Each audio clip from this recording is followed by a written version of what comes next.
My name is Brian. In this video, I want to break down step by step how you're going to start and operate a profitable event space in 2024. For those who are new to the channel, my name is Brian Waldron. Started in brick and mortar event spaces, did $3.5 million in event space sales. Then we moved on to creating the #1 event space rental program in the country, Event Space Leads, showing over 400 clients how to find, fund, and fill their very own event space. One of the biggest things I want to accomplish in this video is breaking down a very high level overview of what it's going to take in 2024 to start and scale a profitable event space. Let's get right into it. The first thing that I really want to talk about is identifying your niche, and I feel it's often overlooked and something that a lot of people don't talk about. When it does come into event spaces, there are several different ways that you can kind of go about it. You can go into micro event spaces doing sub 250 people. You can go into bigger like wedding level venues, there's 250, 350, 450 people. Like a lot of the times when you see those big ranches, those big manors of people who do those big weddings on an acre, that's a different level. Now you do have to understand the same level of effort that goes into a micro event space sub 250 people does not go into higher level. If you're looking at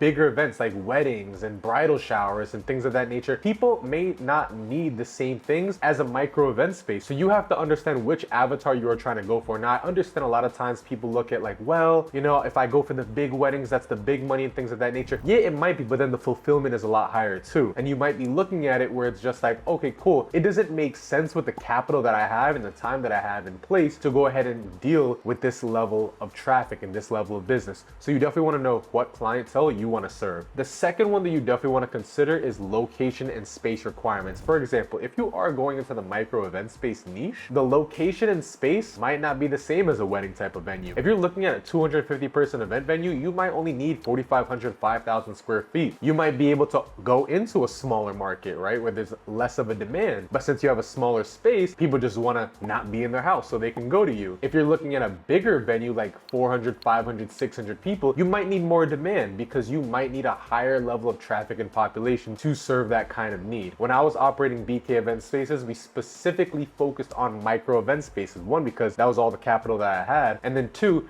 being that we were in Brooklyn, New York, it was a lot more traffic and a lot of people were living in these high-rise urban society so that they can go ahead and get an event space for a smaller amount of people just because they didn't want to be in their apartment or their home. When it comes down to the space requirements, again, typically up to 250 people, I would say about 5,000 square feet should do it, but the trick maybe max 6,000 square feet. When you're looking at wedding venues, you're definitely going to be looking at the bigger things, 7,000, 8,000, 10,000, maybe as much as 12,000 square feet, because you also might be looking at outside and inside space. The third thing that you definitely want to consider is licensing and permit requirements. Now, obviously with a micro event space, the licensing and permit requirements are going to be a lot less severe. You might be able to get away in your town with just maybe a certificate of occupancy, or maybe just a special use permit, or maybe just a couple construction permits, right? Just to open up. However, when you're looking at a ranch or a manor or something with a lot more people, you want to focus on egresses, you want to focus on fire alarm, sprinkler alarm, things of that nature. Now, not to say that you won't need those with a micro event space, but they're a lot more strict with that when it comes down to a larger event space because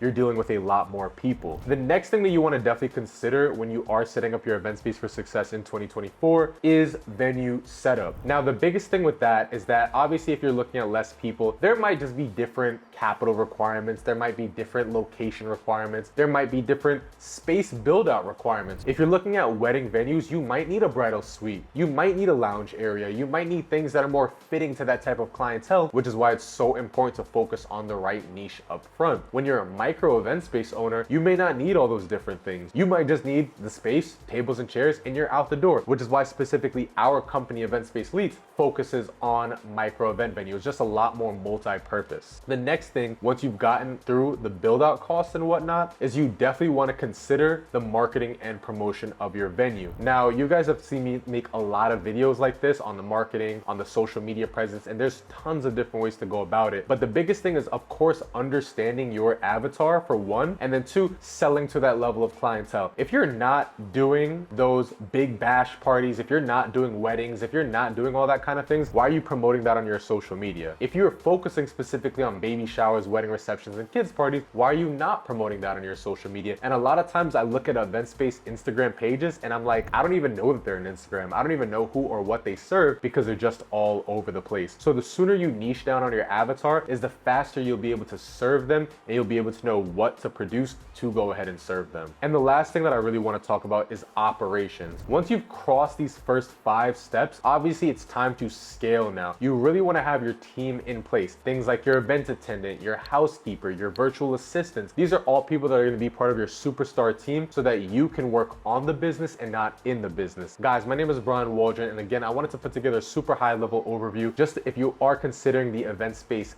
business, just some things to consider before you get in, just so you know if 100% if this business is for you or not. And if it is and you want our help, hit the link in the description and apply to work with us. Guys, my name is Brian Waldron.